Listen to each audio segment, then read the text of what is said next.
le traité et le sommet de Nice. Et j'allais dire, depuis le sommet de Nice, il n'y a pas grand-chose. Alors, c'est pour ça qu'il faut un peu définir ce sommet de Nice.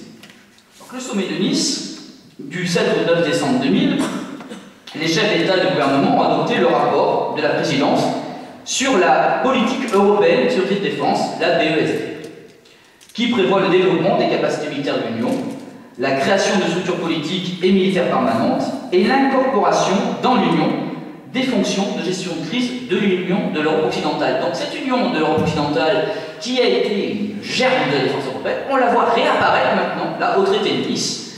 Donc elle a porté un peu à bout de bras, je dirais, cette idée de la défense européenne, même si elle a été longtemps de sommeil, même si elle a été longtemps critiquée comme étant une grosse montagne n'accouchant même pas d'une souris, elle a quand même porté cette idée de la défense européenne. Et au traité de Nice, elle revient, puisqu'on va lui donner la fonction, une fonction de gestion de crise.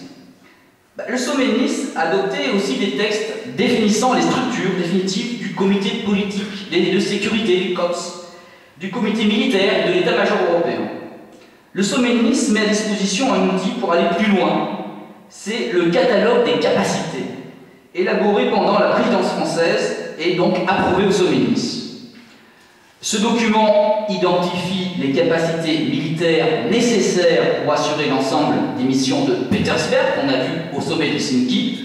C'est aussi avec ce sommet le début de l'agence, notamment européenne d'armement. Ce sera la ratification de son ancêtre qui était l'OCAR pendant le sommet de Nice.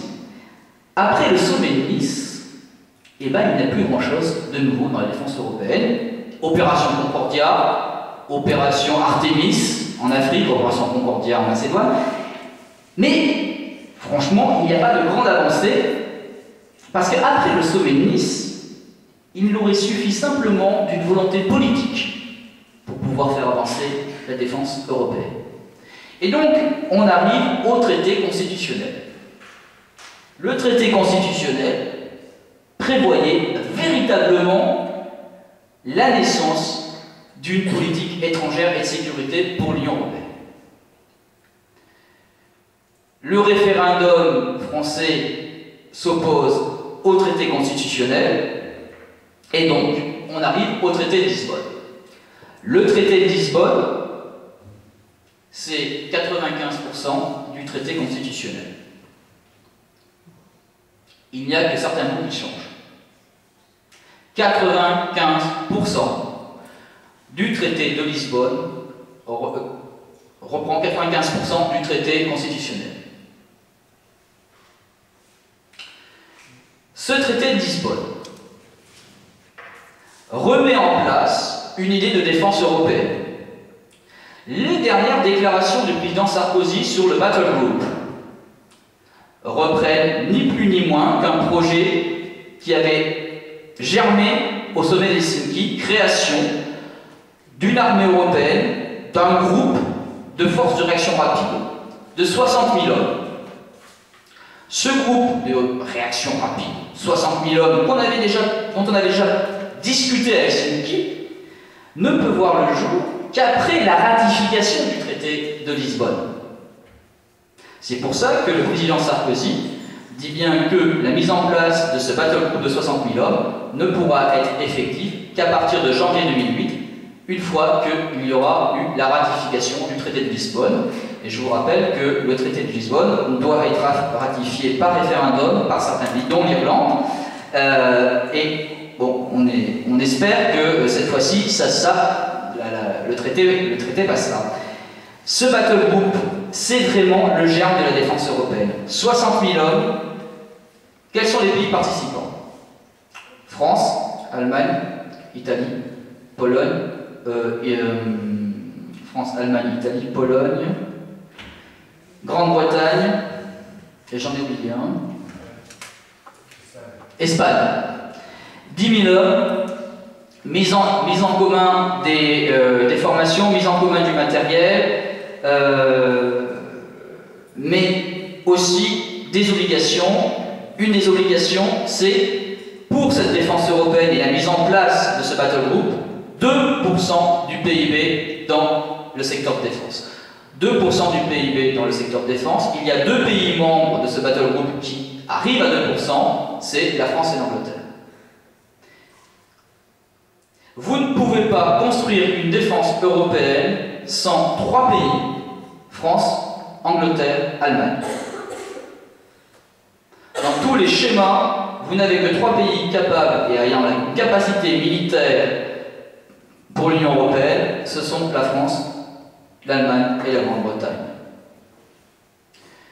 Les autres pays sont des pays contributeurs, certes, mais il serait illusoire de se passer de l'Angleterre ou de l'Allemagne pour construire une défense européenne. Pour ça qu'on est le rapprochement avec l'Angleterre est obligatoire et le couple franco-allemand doit continuer de fonctionner.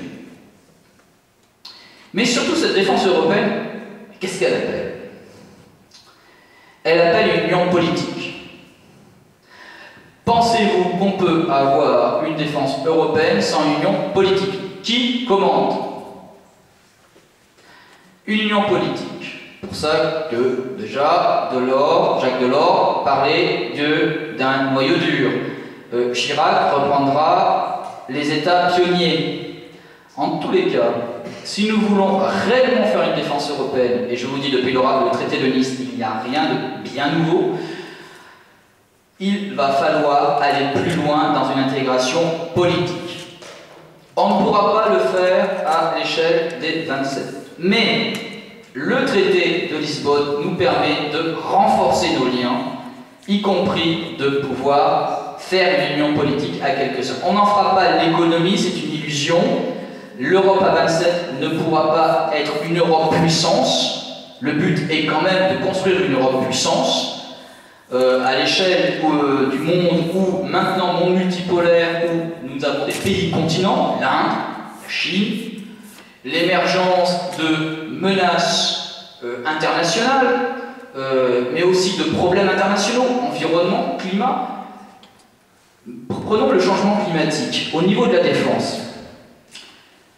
En Méditerranée, à la fin du XXIe siècle, il va y avoir une montée des eaux de 1,50 m. Des pays comme le Caire, ou comme toutes les villes bordant la Méditerranée du côté sud, vont avoir des problèmes de sécurité, de migration, etc. Le changement climatique, c'est aussi l'augmentation du Sahara. Le changement climatique, c'est donc aussi des problèmes de sécurité et de défense. Et vous voyez bien qu'il faut construire une Europe puissance basée sur une défense pour pouvoir faire face à des changements qui sont aussi bien des changements climatiques que des changements de sécurité. Je passerai aussi sur le problème des énergies. Demain, l'eau va devenir plus chère au niveau stratégique que le pétrole. Demain, les énergies vont devenir véritablement un enjeu, ils le sont déjà. Est-ce qu'on pourra... Comment vont s'inscrire dans cette Europe les relations avec la Russie? La Russie aura la clé énergétique comme puissance. Donc, vous voyez, cette Europe de la puissance, elle est nécessaire. Cette défense européenne, elle est nécessaire comme pilier de l'Europe puissance. Mais en conclusion, le traité de Lisbonne n'est qu'un pas vers une constitution européenne qu'il faut appeler de tous nos voeux, car l'avenir de l'Europe, c'est aussi son union politique, et pas simplement, je dirais, une coopération renforcée. Merci.